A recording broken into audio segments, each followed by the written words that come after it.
Chapitre 27, c'est la meilleure option. 1. Ag, pourquoi nous réunissons-nous si tôt le matin? J'ai entendu dire que notre employeur est un débutant complet. N'est-il pas ce jeune seigneur gâté du domaine de Ferdium? Il était encore tout avant l'aube, mais les mercenaires étaient déjà rassemblés en grand nombre. C'étaient les hommes que Guilain avait recrutés par l'intermédiaire de la guilde des mercenaires de Zimbar. Ils se rassemblèrent dans le vaste espace ouvert derrière le bâtiment de la guilde des mercenaires, chuchotant entre eux à propos de leur employeur. Un débutant, hein? Je suppose que nous pouvons y aller doucement avec celui-ci. Ouais, on dirait un gamin sans idée qui veut se faire un nom. Montrons-lui à quel point le monde est vraiment effrayant. Et si on faisait semblant de se battre et qu'on s'enfuyait avec l'argent? Il sous-estimait tout Guilain, pensant qu'il ferait juste le strict minimum tout en faisant semblant de travailler. Tous les mercenaires ne connaissaient pas Guilain, mais quelques-uns avaient entendu parler du pathétique jeune seigneur. Et ces rumeurs se répandirent rapidement au sein du groupe. J'ai entendu dire que le comte de Ferdium est souvent absent du domaine, n'est-ce pas? Encore mieux. Tu penses que ce jeune débutant peut gérer une bande de mercenaires? Ils disent que c'est un fauteur de troubles. Devrions-nous lui montrer à quoi ressemblent les vrais problèmes, venant des experts? Pendant que les mercenaires riaient et plaisantaient, un grand homme au crâne chauve et à la carrure musclée s'avança et cria fort. Écoutez. Si nous voulons traiter facilement avec cet employeur débutant, n'avons-nous pas besoin d'un chef? Le géant chauve s'appelait Gordon. C'était un mercenaire bien connu dans la région, célèbre pour sa force. Il était tellement obsédé par l'entraînement qu'il avait gagné le surnom de Muscleman Gordon. Son dévouement à la musculation était extrême, il ne buvait même pas d'alcool, affirmant que cela entraînerait une perte musculaire, et il n'a jamais versé une larme pour la même raison. Il se concentrait uniquement sur le fait de rendre ses muscles plus proéminents et plus durs. Gordon a contracté les muscles de sa poitrine en parlant fièrement. Si nous voulons traiter correctement avec l'employeur, nous devons unifier nos opinions. Si chacun agit de son côté, cela divisera le groupe. Et si j'agissais comme le Wrangler, et que vous me souteniez tout? Vous aurez votre juste part une fois le travail terminé. Un Wrangler était un terme mercenaire pour quelqu'un qui se présentait comme le représentant et faisait pression sur l'employeur. Si le travail devenait plus facile en conséquence, il était de coutume pour les autres mercenaires de récompenser le Wrangler avec un peu d'argent. Les mercenaires ont hoché la tête en signe d'accord à la suggestion de Gordon, l'un après l'autre. Gordon des muscles. Pas un mauvais choix. Je suis partant. Un débutant comme lui serait probablement terrifié rien qu'en regardant les muscles de Gordon. Ne devrions-nous pas essayer d'obtenir un peu d'argent supplémentaire avec ça? Ça a l'air bien. Enseignons aussi à cet employeur débutant un peu la dureté du monde. Rarara, n'est-ce pas? Puisque c'est nous qui lui donnons des leçons de vie, nous devrions lui faire payer des frais de scolarité. Les mercenaires applaudirent avec enthousiasme, visiblement amusés par leur propre plan. Quelques mercenaires froncèrent les sourcils devant ce comportement et ne se joignirent pas à eux, mais la majorité avait déjà décidé d'élire Gordon comme leur représentant. Même les chefs de petits groupes de mercenaires soutenaient tranquillement Gordon, pensant que ce ne serait pas une perte pour eux non plus. Avec tout le monde le soutenant, Gordon sourit avec confiance. Avec autant d'hommes, l'employeur ne pourra pas agir de manière imprudente. Il y avait environ 160 mercenaires rassemblés. Si les mercenaires se rebellent en groupe, ils peuvent devenir un véritable casse-tête pour l'employeur. Dans de tels cas, l'employeur est généralement obligé de faire des compromis, en ajoutant plus d'argent ou en assouplissant les termes du contrat.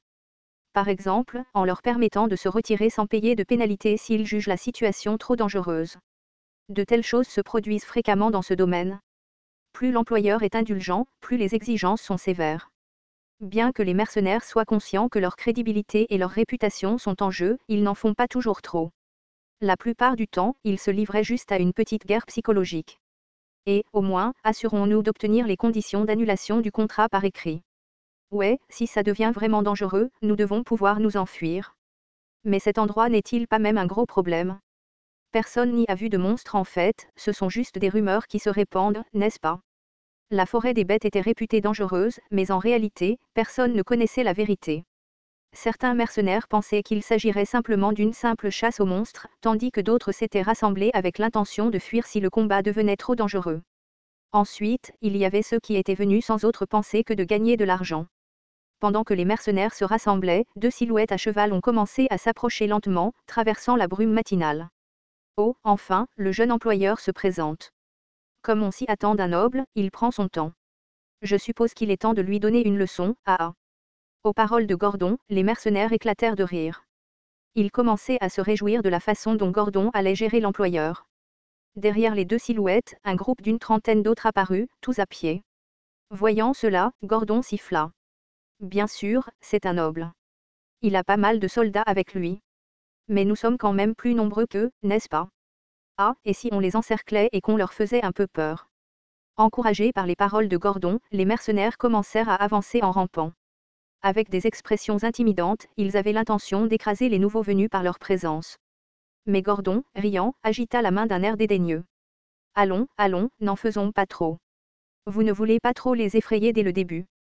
Laissez-moi m'occuper de ça en premier. Gordon, qui se vantait avec assurance, se tut soudain en voyant les visages des cavaliers qui approchaient émerger de la brume. Il se frotta les yeux et regarda à nouveau, scrutant attentivement les gens qui s'approchaient, mais il n'avait pas mal vu. Une voix pleine de choc s'échappa de sa bouche. Les chiens fous. Chaque mercenaire se figea sur place, se raidissant là où il se tenait. Clip-clos. Montant tranquillement sur son cheval, Guilain s'approcha de Gordon et lui jeta un regard narquois. C'est toi qui rassembles ces imbéciles. Que quoi? Moi? Ton nom? Gordon. C'est sûr. Tu es aussi simple d'esprit que tu en as l'air. Guilain gloussa et passa devant Gordon. Il était évident de ce qui se passait rien qu'en regardant la position des mercenaires. Ayant fait la même chose d'innombrables fois dans sa vie passée, Guilain pouvait facilement reconnaître la situation. En le voyant du côté de la réception, cela ressemblait à un geste enfantin. Mais malgré tout, cela lui rappelait de vieux souvenirs, dont il n'était pas en colère. Après Guilain, Keo passa devant Gordon, le fixant d'un regard froid. Alors que Gordon transpirait nerveusement et trébuchait sur ses mots, l'un des mercenaires du corps des mercenaires cerbères, suivant derrière leur chef, prit la parole. Gordon, ça fait un moment. Tu ne baisses pas sérieusement les yeux? À la fin, Gordon baissa la tête. S'il s'agissait uniquement d'une question d'habileté, il était sûr de pouvoir abattre au moins un membre du corps des cerbères. Cependant, les chiens fous se battaient avec une férocité si imprudente que les provoquer équivaudrait à attiser un nid de frelons. Les autres mercenaires, voyant l'apparition du corps des cerbères, détournèrent également le regard et commencèrent à chuchoter entre eux. Pourquoi les chiens fous sont-ils avec l'employeur? Je ne sais pas. Pourquoi Gordon reste-t-il là? Que pourrait-il faire d'autre? Si ces chiens fous s'attaquent à lui, ça va être un problème. Les mercenaires qui avaient comploté pour soutirer de l'argent à Guilain commencèrent à devenir méfiants après avoir vu le corps des mercenaires cerbères. Ils pensèrent qu'il ne serait pas trop tard pour agir après avoir compris pourquoi ils suivaient l'employeur. Gordon, lui aussi, ne pouvait pas dire un mot et recula pour le moment. Guilain croisa les jambes alors qu'il s'asseyait sur une chaise dans la clairière, avec le corps des mercenaires cerbères debout derrière lui comme des gardes. C'était déjà un spectacle rare, mais il y avait quelque chose d'étrange dans le comportement des membres du corps des cerbères. Pourquoi ces chiens fous ont-ils l'air si prudents? Serait-ce parce qu'ils ont peur de l'employeur?